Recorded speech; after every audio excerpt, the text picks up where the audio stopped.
The time by Jamaica Mountain Peak Golden Turmeric Latte is 12 p.m.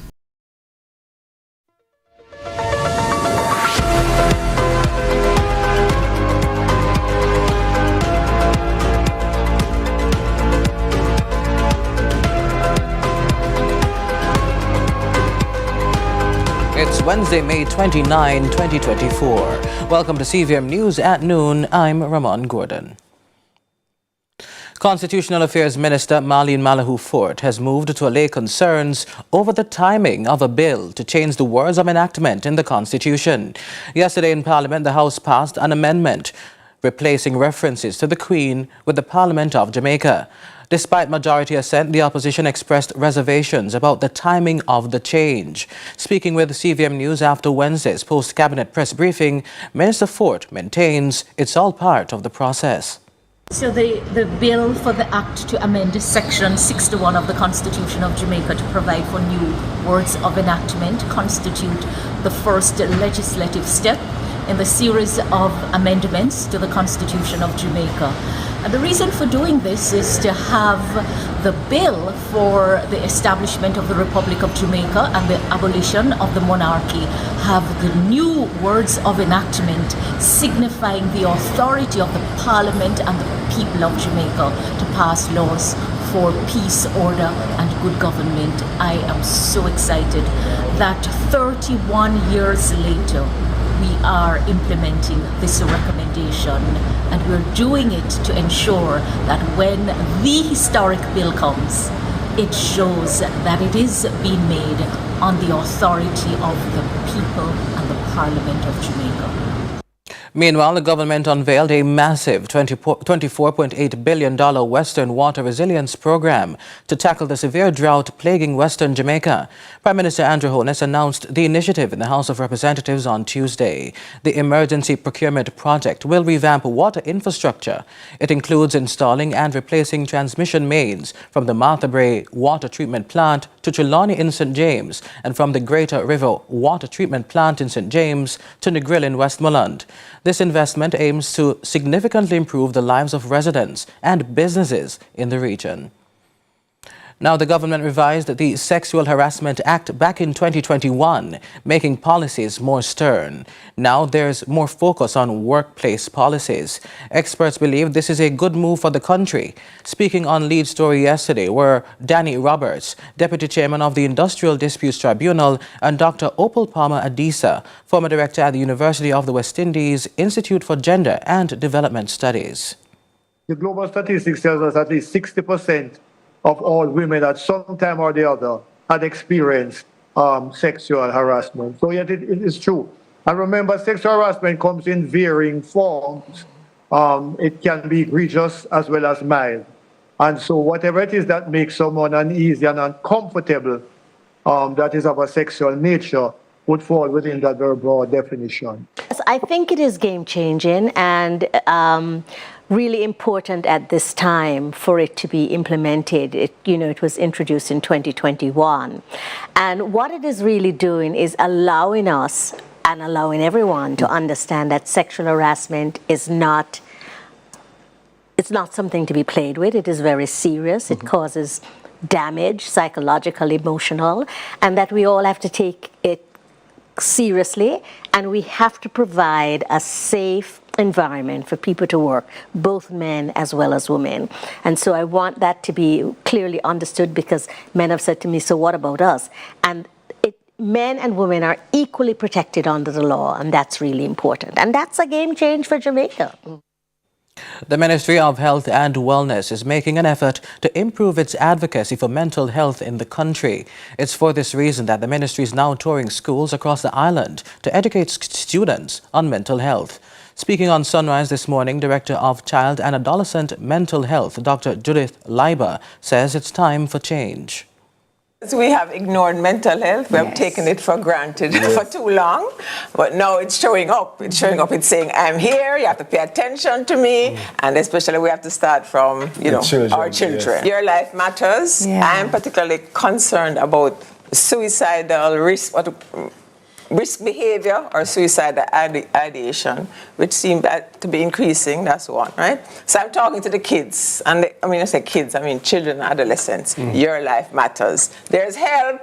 Don't take that drastic step, no matter how bad you feel. And then I'm talking to the adults. We need to create a safe space for all children. So it's two-pronged, and we're talking to everybody. The Transport Operators Development Sustainable Services TODS has launched its Road Safety Awareness Campaign 2024. The campaign, themed Partnership for Peace on Our Roads, champions a united effort for safer roads. Ronaldo Adams reports. Celebrating its 18th year, the Transport Operators Development Sustainable Services TODS campaign aims to enlighten the public on road safety. TODS President Edgerton Newman highlighted the urgency, citing a tragic toll of 425 lives lost in road crashes in 2023. He emphasized the need for a more dynamic strategy and substantial funding to make a real impact. We're seeking to raise $45 million to run our program this year into next year. And I believe we're going to get it done. We're going to be going to all the parishes. We're going to work our butts off to ensure that our mandate to reduce fatal crashes in Jamaica by 25%. Northeast Manchester Member of Parliament and former Transport Minister Audley Shaw praised the initiative, stressing the urgency for action. Because apart from murders, the second highest killing of Jamaican people is accidents on the road. Okay? So we have to do something about both of them. Shaw blasted the rampant reckless driving he's seen, noting it's absolutely unacceptable. I think the police also has to step up their activities. Have to step up their activities to ensure that our drivers on the road, they follow the rules and regulations related to driving on our roads. And you mustn't believe that because you're a taxi driver,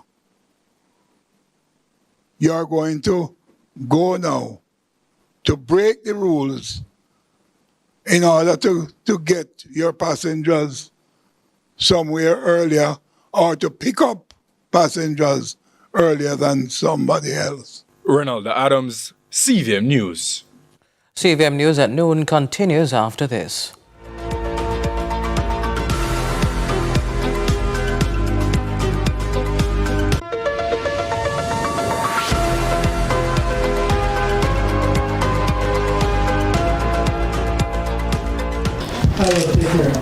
Take care of Grandpa.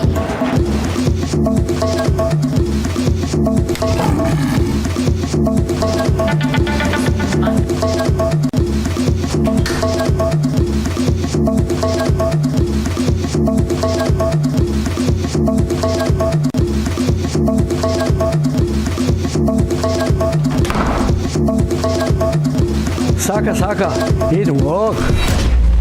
Attention homeowners, property managers, plumbers, and contractors. Jamaica Plumbing Supplies is having a store-wide sale with up to 20% off. Need to upgrade your bathroom or kitchen? From pipes and fittings to fixtures, basins, showers, and bathtubs. Power your plumbing project with our variety of tools. Hurry up! The discount lasts 1 week only, May 27th to June 1st. Visit us at 56 Malines Road or 62 Congreve Park, Portmore. Jamaica Plumbing Supplies. Let's save water. Conditions apply.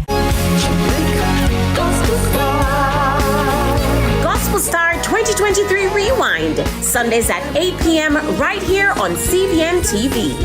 See the 10 talented finalists vie for the title of Gospel Star 2023. You don't want to miss the rivalry and eliminations each week. Gospel Star. That's Gospel Star 2023 Rewind, Sundays at 8 p.m. right here on CVM TV.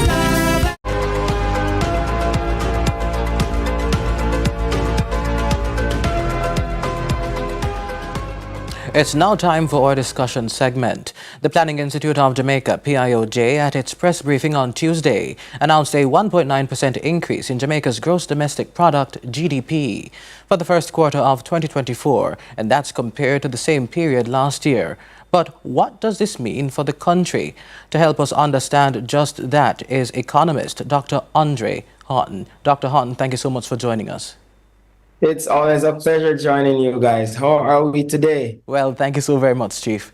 To begin, please establish a bit of context for us. GDP, gross domestic product. What does that mean for Jamaicans and why should we care about it? Yes, gross domestic product, by definition, it speaks to the amount of goods and services produced in Jamaica in a particular year, a particular quarter, a particular time frame. In this instance, we are looking at quarterly growth since the beginning of 2024. Now, what GDP shows, it shows the amount of output that everyone in Jamaica collectively come together to produce in a particular year. The more you produce, it means that the more you earn. The less you produce, the less you earn. So, is it that we're being more productive as a society? Is that why GDP is up? Not necessarily. What has happened is that there are certain events that impact production in different sectors, and what we're seeing is an increase in the production in different avenues. For example, mining and quarrying has increased by almost 25%, and this is not as a result of productivity. This is just as a result of expansion in production. When you talk about productivity, you're talking about two things. What we refer to as the intensive margin. When you add more people, add more machinery to a production process and you produce more, versus the extensive margin, which is using the existing amount of productive activity to produce more. So what we're seeing is that last year, drought, floods, and so on impact agriculture. For the first period, this year it did not impact it so pervasively, and so on and so forth. There is an opening of new mining and quarrying sites, and as a result, they are also producing more. So we're seeing also a huge decline in construction by 4.5%, and this is showing you that people are now tempering their appetite towards residential as well as business investment construction across the country. 1.9% economic growth. What does this indicate about the health of our economy? I think that we are still trying to figure out how to create an economy that can produce economic growth upwards of 5% substantially in a particular year.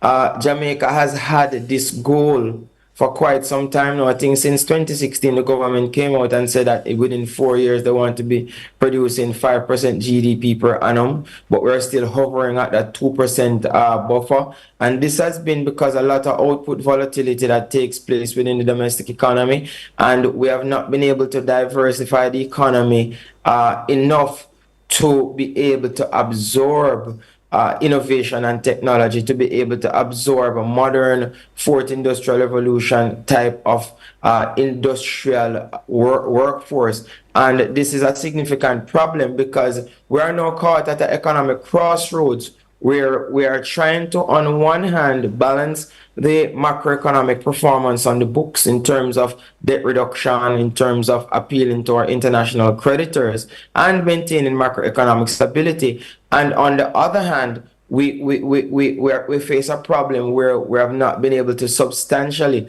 increase the livelihood and the overall compensation to the general population. So we have a lot of work to do. And the quicker we start planning, we have to look at each industry, and we cannot allow them just to grow based on what business investment absorbs, but we have to plan to say, okay, we want agriculture to grow by 10%, for this year? How is it going to grow? What goods are we going to specialize in? And how we are going to achieve that specialized goal? So how does this growth compare to other countries in the region, you'd say? Yes, when you look at other countries in the region, you take a Guyana, for example, who are growing upwards of 5–10%. You take a Trinidad and Tobago, who are also growing upwards of 3–4%. Then this puts Jamaica right there at the lower tail, right there where, yes, we're growing, but we're not growing substantially enough in order for the country to achieve our Vision 2030 goals. Well, Dr. Hahn, what should we be doing? How do we diversify, as you say? We have to begin to now look at things for what they are. A lot of the industries in Jamaica currently, they employ too much people than what it requires for them to produce their maximum. And as a result, we have a too many cooks spoil the broth sort of situation in many industries. So the first thing we need to do is to conduct an audit so we can shed some weight. No, it doesn't mean that these people are now going to become redundant or out of jobs. What we're going to use them to do is to infuse them into modern technology, infuse them into the fourth industrial revolution and the Internet of Things, infuse them into artificial intelligence, infuse them into the production of modern goods and services that can enhance the efficiency of production processes and also allow Jamaica now to exfoliate and its economy to become more sophisticated. Because the sophistication of the economy is what we've been lacking since the 1960s, 70s. Our economy has not diversified in a vertical way where we become sort of technological integrated or have the platform for technological integration to take place. And much of the modern jobs that are going to be created are going to be infused with technology, because a lot of the mundane archaic jobs that currently exist, robots will be doing those jobs. So we now have to begin to say, okay, we have one police station that is now technologically driven. How do we make all these police stations technologically driven? How do we make the hospitals technologically driven and integrated? How do we make our education technologically driven and indicated? And this is going to require an investment in education. We're going to have to promote entrepreneurship and small business development in a real modern way that fosters innovation. We're going to need what is called an Innovation and Technology Absorption Fund to market innovation and to assist businesses to become more innovative. Very similar to how we have the Tourism Enhancement Fund. We need this Innovation and Technology Absorption Fund to help these small businesses become more tech savvy and integrate into the future. Now, Dr. Hahn, one of the most consistent critiques I hear from Jamaicans is that even though the economy is growing, we have grown consistently over 12 quarters, they're not feeling it in the pocket, right? So how soon can Jamaicans expect to see real returns other than at the macroeconomic level? And this is the issue, right? What we have done is to create an economy where we have the vast majority of the population earning very low income. And that's because we have a significant focus on what the government calls job creation. If you have a focus on job creation, then it doesn't matter the type of job you create, right? As long as you create a job. And we're saying that instead of focusing on just job creation, where you exhaust all your intensive margin at the lower level, so you have most people employed at the lower level, they won't feel the economic benefits. What you need is to have people employed at higher levels where they can earn higher incomes, and through these higher incomes they can have for themselves a higher standard of living. So until we change our mindset from the overall macroeconomic production of goods and services in the lower level, where people are employed in the lower level, and move from just job creation to wealth creation, then we'll continue to hear people complain about them not being absorbed into the macroeconomic progress. Dr. Hahn, always a pleasure, but we have to wrap now.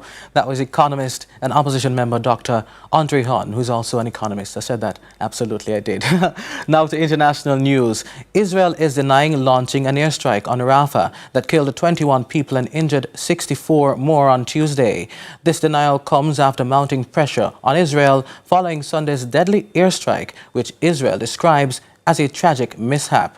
While the state of Algeria has joined in requests to the UN resolution for a ceasefire, the United States is claiming the military operations in Rafah are not crossing their red lines. More from